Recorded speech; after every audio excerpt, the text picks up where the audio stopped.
Dear students, आज हम लोग डिस्कस करेंगे फंक्शंस चैप्टर 1 में सेकंड एक्सरसाइज और ऑनवर्ड क्वेश्चन करने के लिए आप लोगों को इसको अच्छी तरह से समझना होगा। फंक्शंस क्या होता है आज हम जो डिस्कस करेंगे। व्हाट इज फंक्शन, फंक्शन की डोमेन कैसे पता चलती है, कोडोमेन और रेंज, ये चार चीज़ें आज के लेक्चर में हमने डिस्कस करनी है। देखिए बेटे, जब मैंने चैप्टर स्टार्ट किया मैंने आप लोगों को सेट्स से चैप्टर स्टार्ट किया था। सेट्स बताया, कार्टेशियन प्रोडक्ट ऑफ सेट्स बताया, फिर रिलेशन को डिफाइन किया था। और आज हम लोग जो डेफिनेशन देंगे वो फंक्शन की डेफिनेशन डिस्कस करेंगे। जैसे आप लोगों ने रिलेशन में देखा था कि relation is what is relation. Relation में हम लोग क्या बताते हैं कि किस तरह से दो सेट के एलिमेंट आपस में रिलेटेड हैं, उसको रिलेशन बोलते हैं। किसी एक पर्टिकुलर रिलेशन से दो डिफरेंट सेट या दो आइडेंटिकल सेट्स के एलिमेंट किस तरह से आपस में जुड़े होते हैं, किस फार्मूले से कनेक्टेड होते हैं, उसको तो रिलेशन बोलते हैं। आज हमारा टॉपिक है, सबसे पहले जो हम लोग स्टडी करेंगे वो टॉपिक डिस्कस करेंगे अपने फंक्शंस। फंक्शन, ये जो फंक्शन है, function it is a special type of relation, मतलब एक स्पेशल टाइप के रिलेशन को ही फंक्शन कहा जाता है। Special type of relation is called function. वो स्पेशल टाइप क्या है उसको डिस्कस करना है आज। देखिए बेटे, जैसे रिलेशन में हम लोग दो सेट यूज करते थे ए और बी, उसी तरह से फंक्शन में भी दो नॉन एम्प्टी सेट्स को यूज किया जाता है। मतलब जब हम लोग फंक्शन की बात करते हैं, फंक्शन भी दो सेट्स के बीच की एसोसिएशन बताता है। मतलब फंक्शन से भी हमें दो सेट्स के एलिमेंट्स के बीच एसोसिएशन पता चलती है, बिकॉज ये स्पेशल टाइप ऑफ रिलेशन है। कुछ सर्टेन कंडीशन के अकॉर्डिंग वो रिलेशन फंक्शन में कन्वर्ट हो जाता है। Some of the relations are function but some of the relation are not functions. तो कौन से रिलेशन ऐसे होते हैं जो फंक्शन होते हैं, वो चीज़ हमने आज के टॉपिक में डिस्कस करनी है। तो बेटे देखिए, जैसे मैं पहले आप लोगों को डेफिनेशन बाद में लिखेंगे, पहले उसके सराउंडिंग जो बातें हैं वो डिस्कस करेंगे। फंक्शंस में भी दो सेट होते हैं A and B which are non empty. मतलब जैसे रिलेशन में दो सेट्स होते थे, उसी तरह से फंक्शन में भी दो सेट होते हैं। एक को ए लिख लेते हैं, एक को बी। दोनों सेट डिफरेंट भी हो सकते हैं, दोनों सेट आइडेंटिकल भी हो सकते हैं, और ये दोनों सेट नॉन एम्प्टी होने चाहिए। मतलब मिनिमम एक एलिमेंट इन दोनों सेट्स में होना चाहिए। तो फंक्शन और रिलेशन में क्या मतलब डिफरेंस कैसे आप लोग करोगे। F from A to B, F stand for function. F is a function from A to B if each element belonging to set A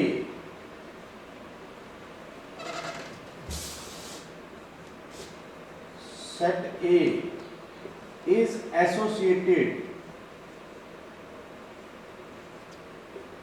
with a single या कहिए यूनिक कहते हैं टेक्निकली। सिंगल आप याद रख सकते, सिंगल एलिमेंट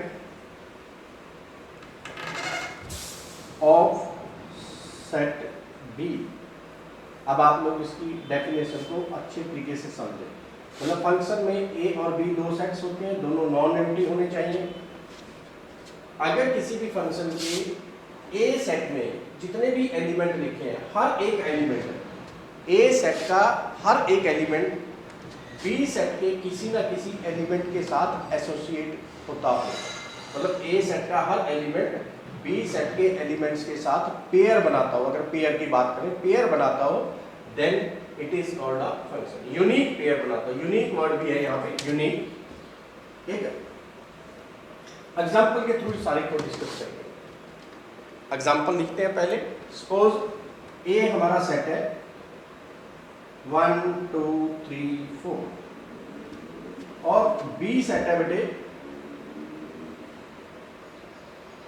5 6 7 8 9, कुछ भी आप लोग लिख सकते हैं। फंक्शन में क्या होता है कि जैसे ए सेट में 4 एंट्रीज दिए हैं, अगर हम किसी चीज को बोलते हैं f इज अ फंक्शन, किसी एसोसिएशन को फंक्शन कहेंगे, f is set to be a function from a to b। If कब इसको फंक्शन कहेंगे, जैसे a सेट में 4 एंट्रीज है, हर एक एंट्री, जैसे पहली एंट्री है a की, ये किसी ना किसी एलिमेंट के साथ यहाँ एसोसिएट होनी चाहिए, किसी के भी साथ एसोसिएट हो सकती है। जैसे 1 का एसोसिएशन 5 6 7 8 9 में से किसी एक एलिमेंट के साथ होगा, किसी एक एलिमेंट के साथ, किसी के भी साथ हो सकता है। फिर इसी तरह से 2 का एसोसिएशन भी बी सेट के किसी ना किसी एलिमेंट से कंपलसरी है होना, किसी भी से भी हो सकता है, वो कोई दिक्कत नहीं है। 3 का एसोसिएशन भी किसी एक एलिमेंट से होगा, इन सभी में से। और 4 का एसोसिएशन भी कंपलसरी। मतलब फंक्शन की डेफिनेशन में क्या होता है बेटे कि जो ए सेट है, जैसे हम लोग लिखते हैं function from A to B, उसका मीनिंग ये होता है कि ए सेट का हर एक element, every element of set A will make a pair with one element of set B. मतलब बी सेट के किसी एक एलिमेंट के साथ पेयर बनाएगा। एक एग्जांपल लिखता हूं, जैसे ये आप लोगों का देखिए F1 1 5 के साथ पेयर बनाता हूं, 2 6 के साथ पेयर बनाए, 3 7 के साथ पेयर बनाए, 4 8 के साथ पेयर।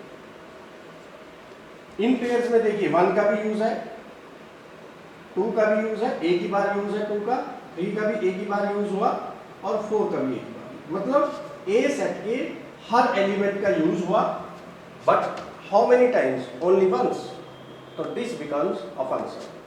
इस तरह के जो हमारा रिलेशन होता है, एक रिलेशन भी है ये बेटे, क्योंकि दो सेट्स आपस में उनके एलिमेंट्स रिलेट करके लिखे हैं, but special type of relation है क्योंकि इसमें ए सेट के सभी एलिमेंट्स का यूज हुआ, तो ये फंक्शन है। एक और एग्जांपल देखिए बेटे F2, आप लोगों के पास 1 5 के साथ एसोसिएट कर दिया जाए, 2 भी 5 के साथ हो, बेशक 3 5 के साथ हो, 4 5 के साथ हो, ये भी फंक्शन है।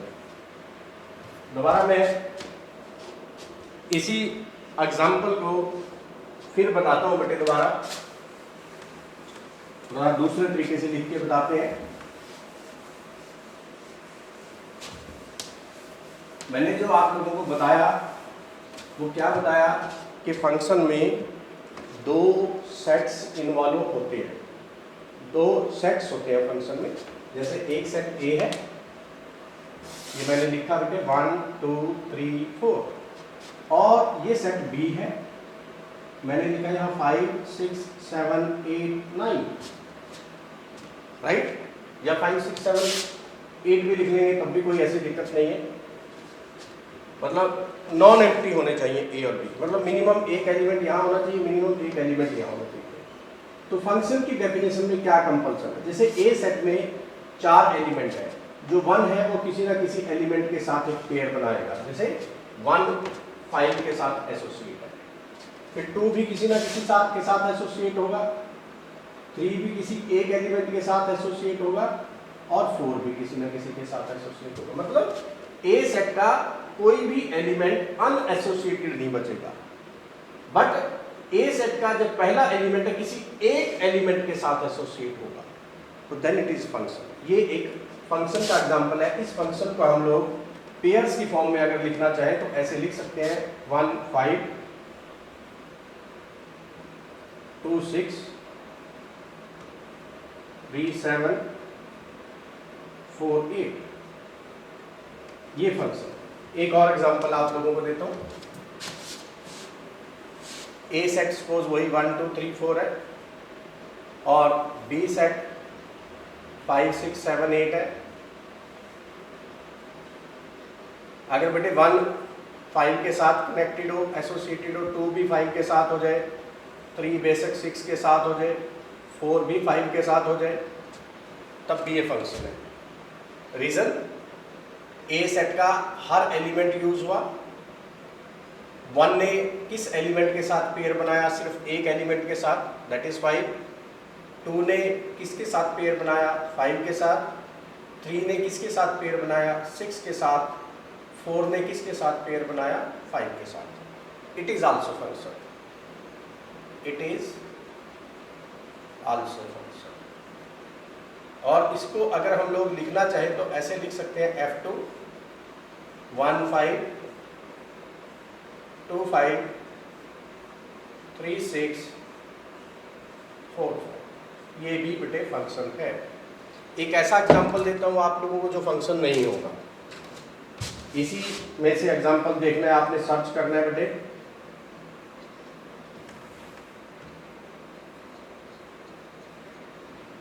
F एसोसिएशन है F, जैसे F3 मैंने लिखा बेटे, 1 5 के साथ एसोसिएट हो जाए और साथ में 1 6 के साथ एसोसिएट हो जाए, 2 7 के साथ एसोसिएट हो, 3 6 के साथ और 4 8 के साथ।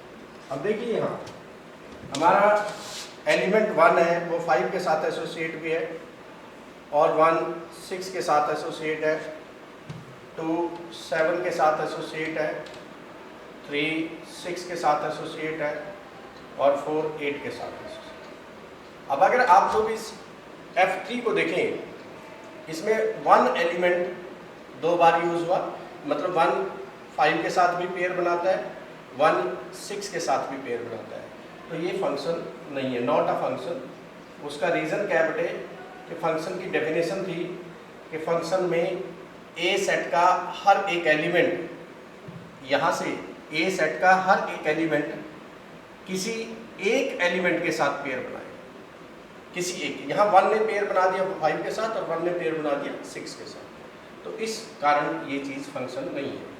इसी तरह से अगर मैं कोई एक और एग्जांपल लिख दूं बेटे, F4, जिसमें 1 5 के साथ एसोसिएट हो, 2 6 के साथ एसोसिएट हो, 3 7 के साथ एसोसिएट हो और 4 की किसी के साथ एसोसिएशन ना हो। अब देखिए इसमें 1 की एसोसिएशन भी है 5 के साथ, 2 की एसोसिएशन 6 के साथ है, ए और बी सेट सेम है बेटे, 3 की एसोसिएशन 7 के साथ है, बट 4 की एसोसिएशन किसी के साथ नहीं है, तो ये भी फंक्शन नहीं है, नॉट अ फंक्शन। मतलब फंक्शन में 2 चीज़ें आप लोगों ने चेक करनी है, ए सेट का हर एलिमेंट बी सेट के किसी ना किसी एलिमेंट के साथ एसोसिएटेड होना चाहिए, नंबर 1। नंबर 2, वो केवल एक एलिमेंट से, एक एलिमेंट केवल एक से एसोसिएटेड होना चाहिए, then it is called a function. हर एक फंक्शन में बेटे एक डोमेन होती है फंक्शन की, और हर एक फंक्शन की एक को डोमेन होती है, और एक होती है फंक्शन की रेंज। 3 चीजें होती हैं फंक्शन में, एक डोमेन, एक को डोमेन और एक रेंज। इसको भी मैं आप लोगों को एक एग्जांपल के थ्रू बेटे टीच करूंगा, क्योंकि ये टॉपिक +1 में भी हमने पढ़े थे।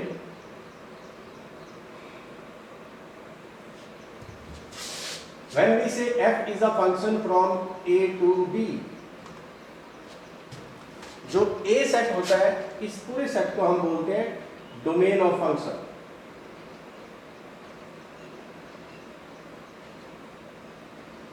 और b सेट को बोलते हैं कोडोमेन। मतलब डोमेन और कोडोमेन तो यहाँ हमें सामने लिखे दिखाई देते हैं जब भी हम लोग, क्योंकि ए बी सेट हमें पहले से पता होते हैं। जब हम कहेंगे function from A to B, it means A is the domain of function and B is the codomain of function. Range मैं आप लोगों को अभी एक एग्जांपल के थ्रू बताता हूँ। जैसे हमने बेटा एक फंक्शन लिखा a 1 2 3 4 है एंड b 5 6 7 8 है, और f कोई फंक्शन है जिसमें 1 का एसोसिएशन 5 के साथ है, 2 का एसोसिएशन 6 के साथ है, 3 का एसोसिएशन भी 6 के साथ है और 4 का एसोसिएशन 8 के साथ। इस फंक्शन में देखिए, अगर हम लोग डोमेन लिखना चाहें तो डोमेन हमारी हो जाएगी 1 2 3 4, 1 2 3 4, ये डोमेन होगा। और को डोमेन, क्योंकि डोमेन हमेशा ए सेट के इक्वल होती है फंक्शन की, को डोमेन क्या होती है, बी पूरा का पूरा सेट, 5 6 7 8। फिर ये जो बहुत इंपॉर्टेंट टर्म है बेटे रेंज, जिसको समझना बहुत ज़्यादा जरूरी है आगे पूरे टॉपिक को समझने के लिए। रेंज बहुत इंपॉर्टेंट चीज़ है। अब आप लोग देखिए इस फंक्शन में 1 का एसोसिएशन 5 के साथ, मतलब 5 एलिमेंट जो है वो 1 के साथ एसोसिएटेड है, 6 एलिमेंट 2 के साथ भी एसोसिएटेड है, 3 के साथ, 8 4 के साथ एसोसिएटेड है, बट 7 किसी के साथ एसोसिएटेड नहीं है। तो इसकी जो रेंज होगी वो एलिमेंट होते हैं जो किसी भी एलिमेंट के साथ एसोसिएटेड होते हैं। बी सेट के वो एलिमेंट जो ए सेट के किसी भी एलिमेंट के साथ पेयर में यूज किए गए, बी सेट के वो सभी एलिमेंट जो ए सेट के साथ किसी भी एलिमेंट के साथ पेयर बनाते हो। अब इसमें कौन कौन से एलिमेंट ने पेयर बनाया, 5 ने, 6 ने और 8 ने। ये हमारी फंक्शन की रेंज है। अब देखिए आप लोग, रेंज को डोमेन के बराबर नहीं होती, कभी कभी बराबर हो सकती है, कभी नहीं हो सकती। ये डिपेंड करता है फंक्शन की डेफिनेशन के ऊपर, राइट बच्चों। को डोमेन और रेंज कभी इक्वल होंगी, कभी इक्वल नहीं होंगी। जैसे मैं एक और अगर यहाँ इसी फंक्शन का एग्जांपल लिखूं बेटे, ए सेट को वही 5 6 1 2 3 4 और बी सेट को लिख दो suppose A B C D, और f को लिख दो, f is a function which is equal to 1a 2b 3c 4d। तो इन दिस फंक्शन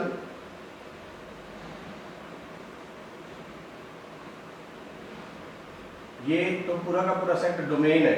डोमेन हमारा क्या हो गया बेटे, 1 2 3 4, ये पूरा सेट हमारा को डोमेन है।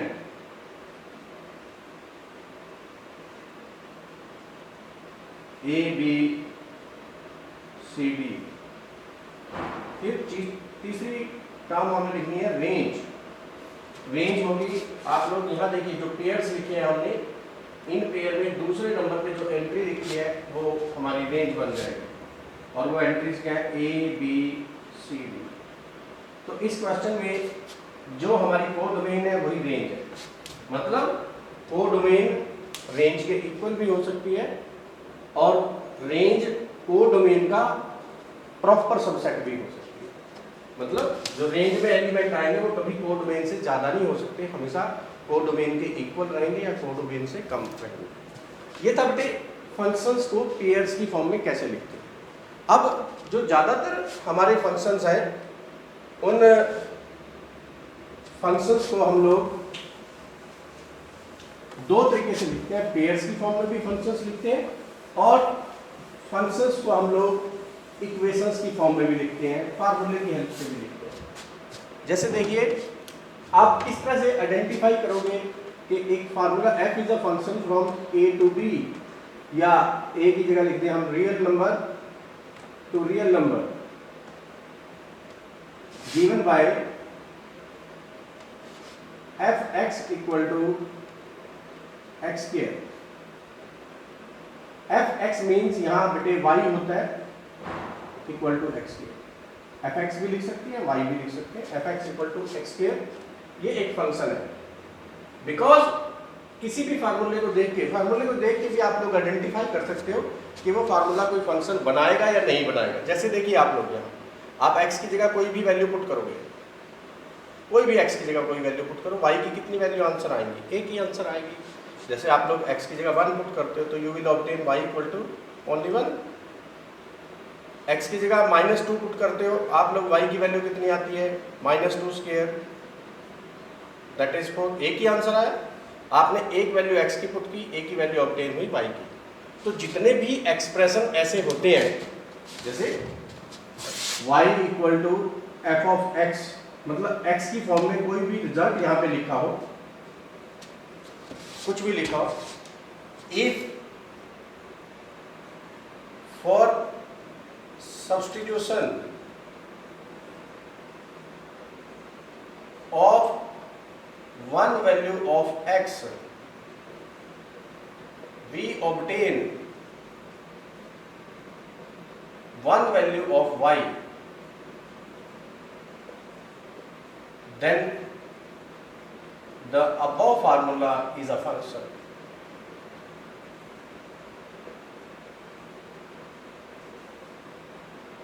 Otherwise not.